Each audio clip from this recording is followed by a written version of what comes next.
నమస్కారం ప్రజలారా, నేను మీ ముసల్తాతని. అయితే ఆలేరులో ఇలా సభ పెట్టిరు. ఏది తెలంగాణ రాష్ట్ర పరిపాలన, ప్రజా పరిపాలన. అయితే అక్కడికి మన వీర ఐలయ్య, మన తీర్మాన మాలన చేరుకోరు సభకు. అక్కడ కొంచెం లొల్లి అయింది. అదేదో చూడండి అక్కడ విజువల్స్. దయచేసి మీటింగ్ మనది. లెక్కలనే మాట్లాడుతున్నాయి.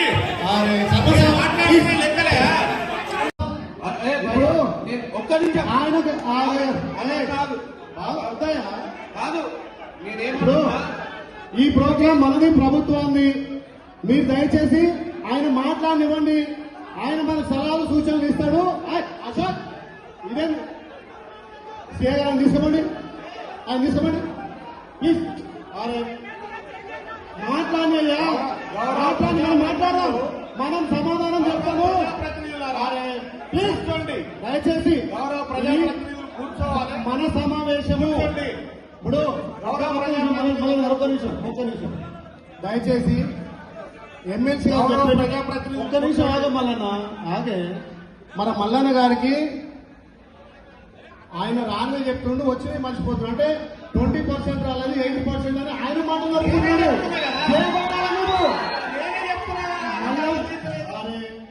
మల్లన్నకు మీరు చేకొట్టాలి. బాబు బాబు నేను సూచనలు ఇవ్వమా, ఏం మాట్లాడాలనేది నేను మాట్లాడుతున్నా.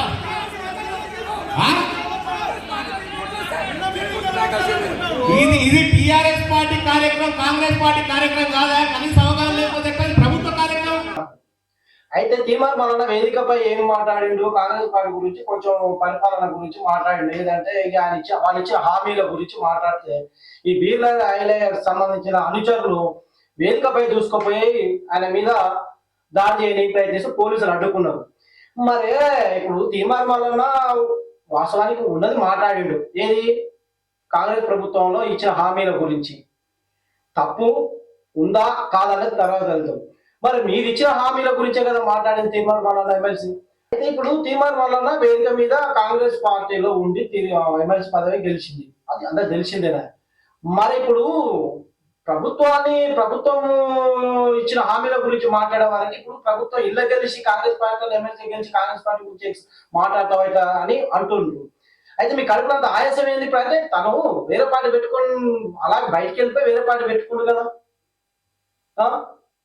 ఇంటూరుగా ప్రజల ఇప్పుడు తీర్మాన మాలన ఏం చేస్తున్నారంటే కాంగ్రెస్ పార్టీలో ఇచ్చిన హామీల గురించి మాట్లాడింది కదా. తప్పకైతే మాట్లాడలేదు. హామీలని నెరవేర్చాలి, మీరు ఇచ్చిన హామీలని నిలబెట్టుకోవాలని మాట్లాడు. అయితే ప్రజలారా నాకు ఒకటి గుర్తుకొచ్చింది, ఒక సామెత. అదేంటంటే గురిగించారు, ఆ పైన చూసే మురిచిందంటే కింద అలా ఉంటుందని దాన్ని తెలవదన్నట్టుగా తెలవనట్టుగా. అయితే వీళ్ళు కాంగ్రెస్ వాళ్ళు బీఆర్ఎస్ 10 మంది ఎమ్మెల్యేలు తీసుకొని పార్టీలో జాయిన్ చేసుకుంటే తప్పలేదు. కానీ తీర్మాన వల్ల ఇళ్ళ గెలిచిపోయి పక్కన పార్టీ పెట్టుకుంటే మీకు వచ్చినది ఆయాసం కాదు. ఎందుకు మీకు అంత బాధ? ఉన్నదేగా మాట్లాడింది, ఉన్నదేగా మీరు ఇచ్చిన హామీల గురించే మా తీర్మాన వల్ల మాట్లాడింది. తప్పు ఏం మాట్లాడిండు? చేసిందేమో మంచిదంటే తీర్మాన వల్ల చేసిందేమో చెడా. మరి మీరైతే గుంజుకురు, మీరైతే తీసుకురు. మరి బీఆర్ఎస్ పార్టీ నుంచి ఎమ్మెల్యేలు మీ పార్టీలకు అది తప్పు కాదు. ఇవాళ తీర్మాన మాలన వేదిక మీద, ప్రజాపాలన వేదిక మీద మాట్లాడడానికి మీకు ఆ కడుపు ఆయాసం తగ్గుతుంది. అయితే ఆయన మీ పార్టీలో గెలిచిందని మీరు అర్థం లేదు. వెళ్ళిపోయిన మీ పార్టీ నుంచి వెళ్ళిపోయి వేరే పార్టీ పెట్టుకోండి స్వతహాగా. ఆయన పార్టీకి ఒక అధ్యక్షుడు, ఆయన మాట్లాడే హక్కు, సర్వ హక్కులు ఉంటాయి. నిలదీసి ప్రతి ఒక్క పార్టీ నిలదీసి మాట్లాడే హక్కు ఉంటుంది. దాన్ని మీరు ఖండించడం ఏంది? దాన్ని అడ్డుకోవడం ఏంది? మీకు స్టేజ్ మీదకి దూసుకుపోయి ఆయన మీద దౌర్జన్యం చేయడం ఏంది? అది మంచి పద్ధతేనా? ప్రజలు చూస్తున్నారు. ఏమో పిల్లి కళ్ళు మూసుకొని ఉట్టి మీద పోయి పాలు తాగుతున్నట్టుగా చేస్తున్నారు మీరు. ప్రజలు చూస్తూనే ఉంటారు. ఎందుకు మళ్ళా మీరు ఆ పార్టీలో బీఆర్ఎస్ పార్టీలో మీరు తీసుకుంటే తప్పలేదు. కానీ తీర్మాన వల్ల పార్టీ పెట్టుకొని ఈ పార్టీల గురించి మాట్లాడే వరకు మీకు కడుపులో ఆయాసం వస్తుంది. అంత ఆయాసం ఎందుకు? అయితే తీర్మాన వల్ల వీళ్ళ ఆయనకు ఇంతకుముందుకున్న విభేదాలే అందరూ తెలిసిందేనా అంటే అది దృష్టిలో పెట్టుకునే కదా మీరు చేసింది. వీళ్ళ అంచలే కదా అది. స్టేజ్ మీదకి పోయి ఆయన దౌర్జన్యం చేయాల్సిన అవసరం దాని మీద.